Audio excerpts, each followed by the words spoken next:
165 bateaux de pêche de Boulogne-sur-Mer débarquent chaque année 150 000 tonnes de poissons, soit autant que tous les autres bateaux français réunis. Boulogne-sur-Mer est le premier port de pêche français. Mais à Boulogne, on ne met à terre que du poisson frais. Du poisson frais, oui, c'est-à-dire celui qui est simplement mais parfaitement conservé dans la glace. Aucun bateau boulonnais ne congèle ou ne sale le poisson à bord. La flotte de Boulogne compte une soixantaine de chalutiers industriels. Tel ce bâtiment de 60 mètres de long mis en service en 1966. Il a été baptisé Klondike, du nom d'un banc de pêche de la mer du Nord. Sur la cheminée, la marque de l'armateur. Sa poupe présente un aspect bien particulier. En effet, ce bateau pratique la pêche par l'arrière, la technique la plus moderne.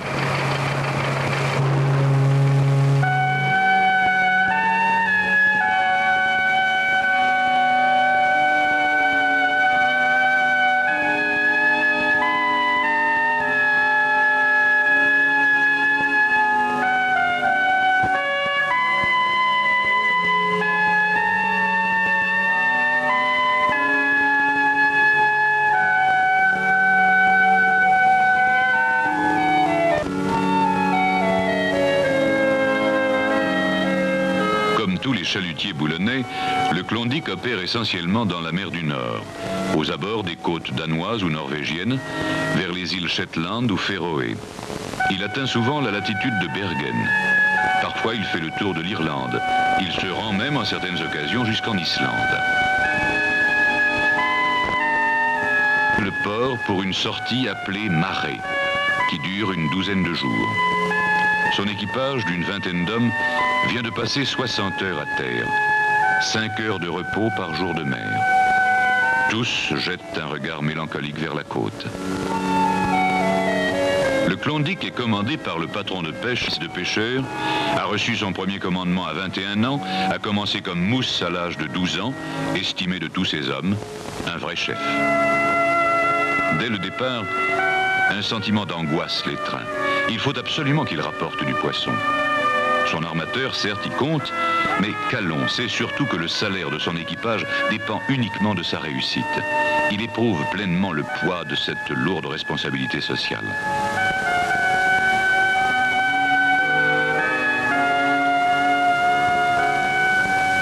Calon s'installe au poste de commande.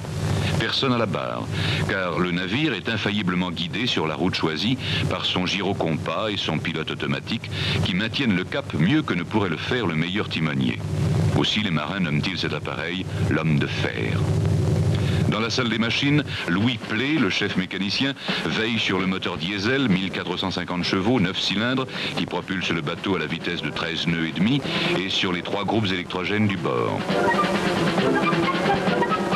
Les liaisons avec l'armateur sont assurées par Henri Thésée, le radio, qui est tout aussi l'agent de renseignement du patron. Il espionne les navires en pêche. Il s'applique aussi à dérouter les concurrents. Pour cela, il utilise des codes secrets pour correspondre avec les amis. En effet, il s'efforce de non seulement en technicien, mais en économiste. Il faut sans relâche scruter l'horizon. Le radar, qui perce la nuit et la brume, apporte une aide considérable. L'antenne tournante ne s'arrête jamais au cours de la marée. Ainsi, le bateau se dirige vers la latitude de 62 degrés nord, qu'il atteindra en 48 heures.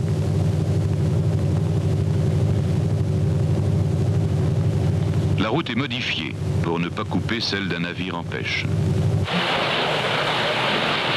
Le patron a passé les consignes à René Bourguin, le lieutenant. À la direction de Calon, l'équipage procède à la préparation des engins de pêche. Les longueurs des câbles qui constituent le gréement du chalut doivent être mesurées avec rigueur. Aussi, le patron procède-t-il lui-même à cette opération. Le succès de la pêche dépend du bon agencement de tout le dispositif. Le marin est manuellement très habile. Il sait aussi bien faire des épissures que percer des plaques d'acier à l'aide du chalumeau oxycoupeur. Être marin, c'est aussi savoir grimper en haut des mâts sans se soucier des mouvements du navire.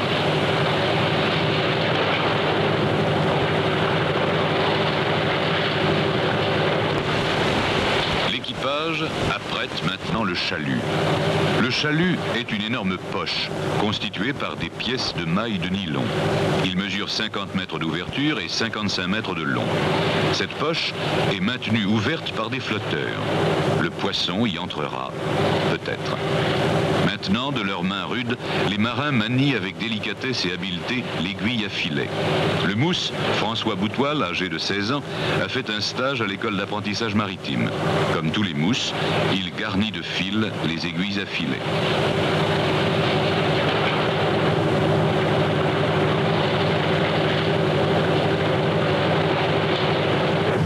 Pendant que l'équipage accomplit sa tâche sur le pont, le cuisinier du bord, un marin lui aussi, prépare le repas sur le fourneau électrique. Il fait frire du poisson, prélevé sur la dernière pêche. Le chalut est prêt. L'équipage, sur la route des lieux de pêche, goûte le dernier et réel moment de détente qu'il lui sera donné de prendre pendant toute la marée. Il apprécie la cuisine toujours excellente du bord.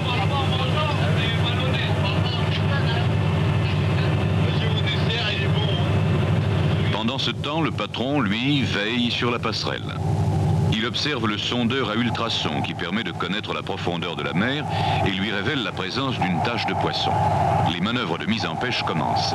Directement de la passerelle, il réduit la vitesse à 4 nœuds et demi. Le mécanicien met en marche le groupe électrogène de 380 chevaux qui animera le moteur du treuil de pêche. Ces cônes, hissés en haut du mât, indiquent que le bateau traîne des engins. Le patron a donné l'ordre de filer le chalut, c'est-à-dire de le faire glisser à la mer. Sur un chalutier pêchant par l'arrière, cette manœuvre s'accomplit en moins de 2 minutes. Les treuils hydrauliques retiennent le filet qui glisse simplement par gravité sur le plan incliné arrière. Les flotteurs maintiendront le chalut ouvert.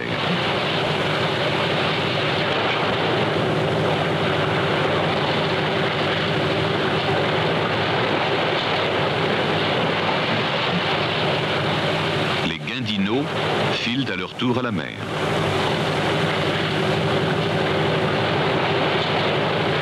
C'est maintenant le gréement qui est retenu par les treuils hydrauliques. Le chalut va atteindre le fond de la mer, relié au bateau par les câbles de traction ou funes qui sont filés à leur tour.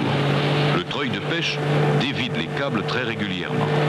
Maintenant, ce sont les lourds panneaux de chalutage qui sont largués. Sous l'action combinée de la vitesse et de la résistance de l'eau, ils tendent à s'écarter et maintiennent ainsi la poche ouverte. On déroule une longueur de câble sensiblement égale à 3 fois la profondeur de pêche qui peut atteindre 750 mètres. Le bateau effectue un trait. Pour le patron, commencent alors les heures angoissantes. Il ne se fie pas seulement à son flair, à son instinct. Il observe la loupe dont le tube cathodique lui révèle les bancs de poissons. Le sonar, autre appareil à ultrasons, permet de détecter visuellement et acoustiquement la présence de poissons en avant du bateau.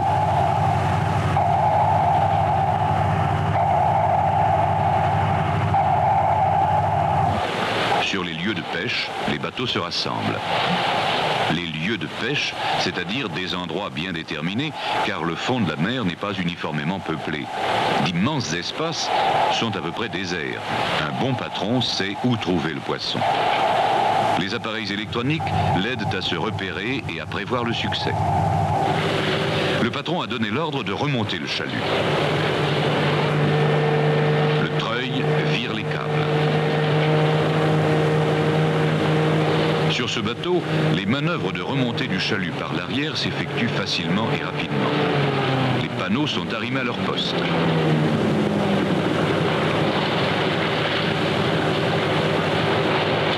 Le chalut contiendra-t-il beaucoup de poissons? Les hommes sont anxieux, car malgré les appareils scientifiques les plus perfectionnés, les captures laissent toujours une part au hasard.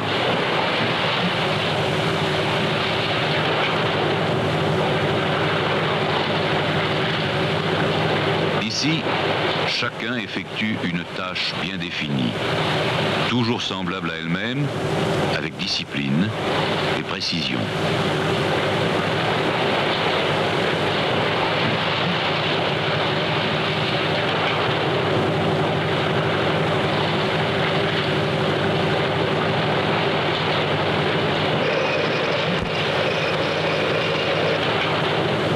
Cette tache claire qui apparaît à l'arrière du bateau attire les mouettes voraces.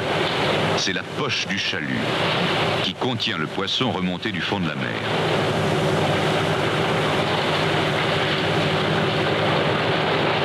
Le trait semble fructueux.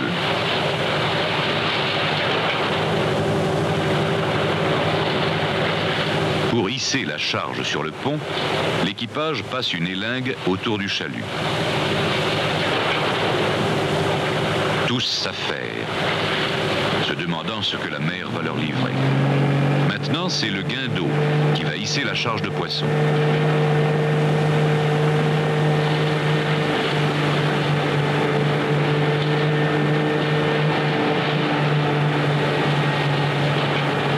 Toute la charge est remontée en une seule fois sur le pont du navire grâce au plan incliné. Ce coup de chalut moyen a cependant rapporté 6 à 7 tonnes de poissons d'hiver. Un marin dénoue le nœud de raban qui ferme le fond du chalut. S'il peut résister à d'énormes pressions, il se dénoue néanmoins facilement.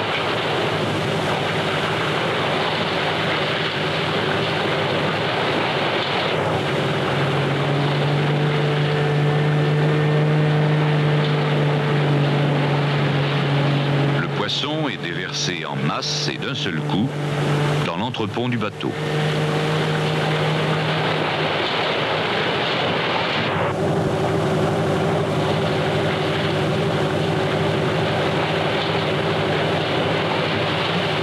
Mais sans perdre un instant, on file à nouveau le chalut.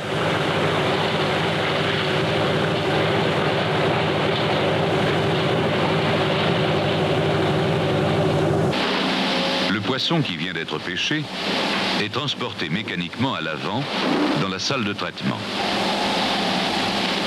Sans quitter la passerelle, grâce à la télévision, le patron surveille son conditionnement. Tout l'équipage, y compris les mécaniciens, participe à ce travail. Les poissons sont d'abord classés par espèce et par taille.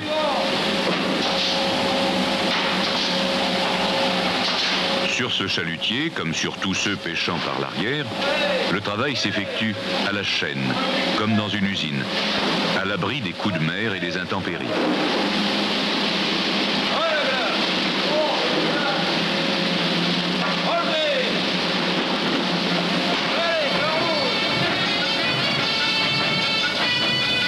Certaines espèces, avant d'être stockées, doivent être vidées et nettoyées.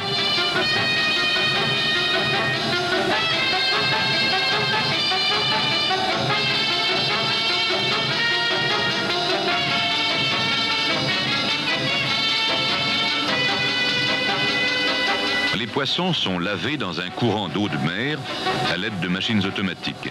Tout en diminuant la peine des hommes, ces installations permettent d'obtenir un poisson complètement exsangue, ce qui est important pour sa bonne conservation. Cette machine a été imaginée et mise au point par le patron. Aussi vient-il s'assurer sur place de son bon fonctionnement.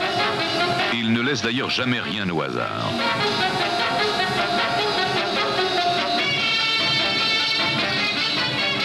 Le second, Henri Givelet, qui est essentiellement chargé de la manœuvre des engins de pêche et du travail du poisson, trie ici par grosseur des collins noirs parfaitement lavés.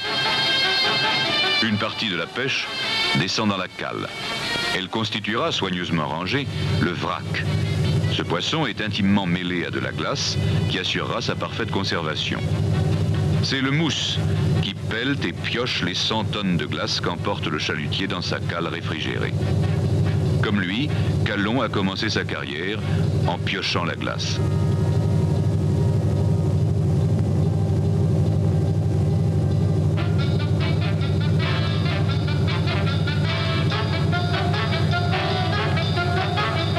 Une vis d'Archimède remonte de la glace dans l'entrepont.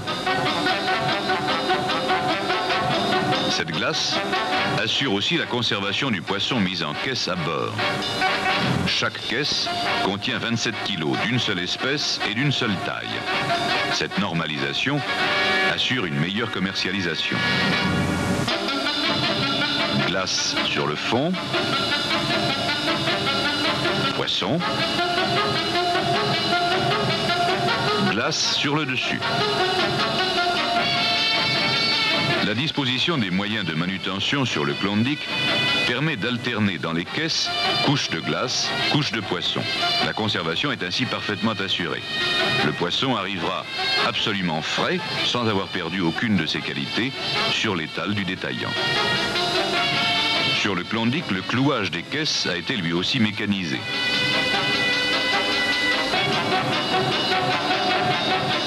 Les caisses vont descendre à leur tour dans la cale, maintenues à une température légèrement inférieure à 0 degré tout au long de la marée. L'inventaire des caisses est tenu à jour sur une fiche un peu particulière, mais qui a le mérite de résister à l'humidité. Un bateau comme le Klondike prépare au cours de chaque marée environ 2000 caisses normalisées. Le poisson peut ainsi parvenir sans autre manipulation chez le poissonnier détaillant.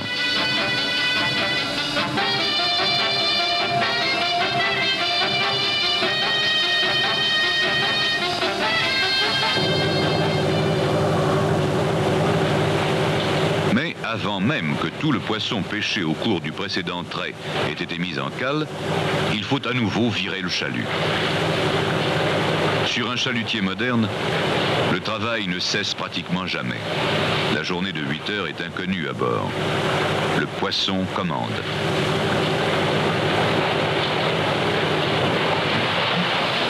Et les opérations de conditionnement vont reprendre, inlassablement recommencer.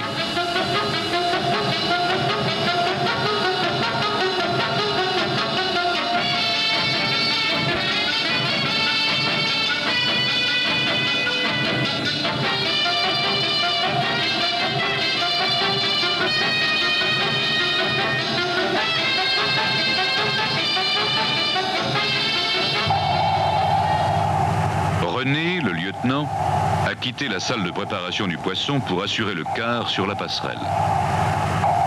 Le chalut est peut-être à nouveau plein de poissons. Les hommes, pour affronter le froid de la nuit, revêtent les lourds cirés. Sur le pont, illuminé par les projecteurs, l'équipage vire le chalut. Tout le monde est anxieux.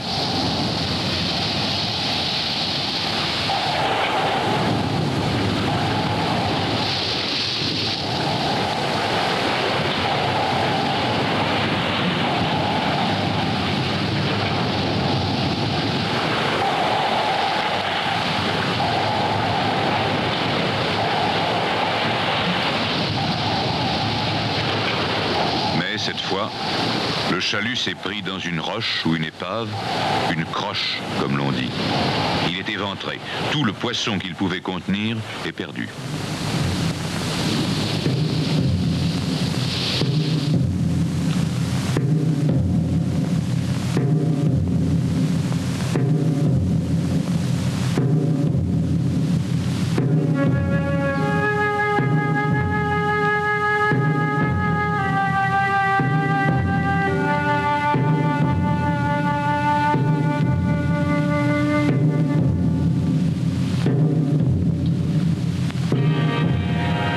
Aussitôt, sans perdre courage, les hommes, dominant leur fatigue, ramendent le filet.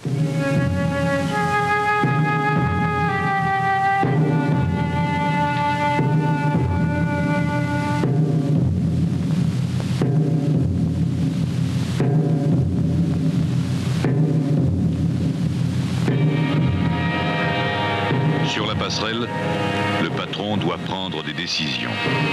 L'appareil de navigation radioélectrique DECA permet de faire le point avec une extrême précision en dehors de toute observation astronomique. Doit-il changer de lieu de pêche? L'angoisse, cette vieille et implacable compagne de 20 ans de commandement l'étreint. Va-t-il sauver sa marée? Le radio s'informe. Lui répondra-t-on exactement? Les renseignements trompeurs sont transmis sans scrupule. Si les confrères font une mauvaise marée, on vendra plus cher son propre poisson. C'est le jeu que tous les patrons mènent sans pitié.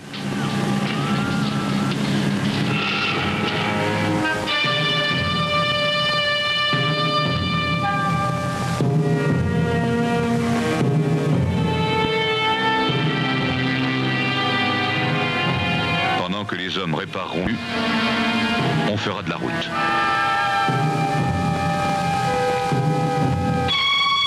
Un quart de café brûlant réchauffe et réconforte. L'énorme cafetière est en permanence à la disposition de tous.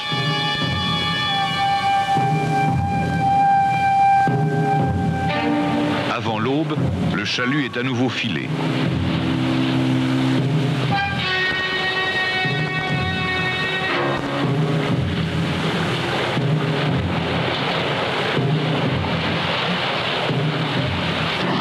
Pendant que les moteurs tournent, le mécanicien, sur son tour, répare le matériel. Calon, une fois de plus, a passé la nuit sur la passerelle. On va virer. Cet ordre interrompt le repos à peine entamé. Hélas, tous ces efforts ont été vains. Une nouvelle croche a détruit encore une fois le filet.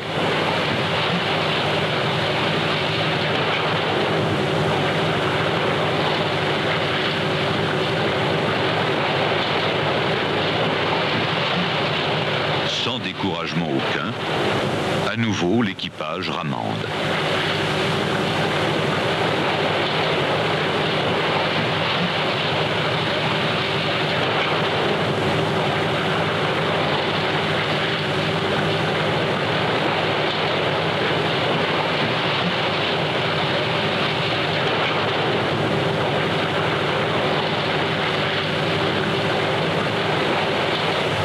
Le radio va-t-il réussir à découvrir le lieu où sont rassemblés les chalutiers qui prennent du poisson?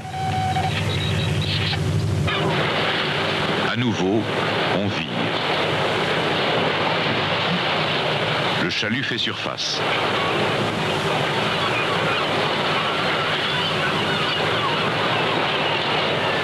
Plus de doute, Calon a repéré le banc de harengs. Le chalut plein à craquer est hissé sur le plan incliné. Il contient 35 tonnes de harengs qui vont alourdir joyeusement les cales du Klondike. Heureusement que de gros filins de nylon enserrent la poche du chalut qui sans eux éclaterait sous une telle charge. Calon ne cache pas sa joie. Le chalut est si plein que les hommes doivent danser dessus pour le vider.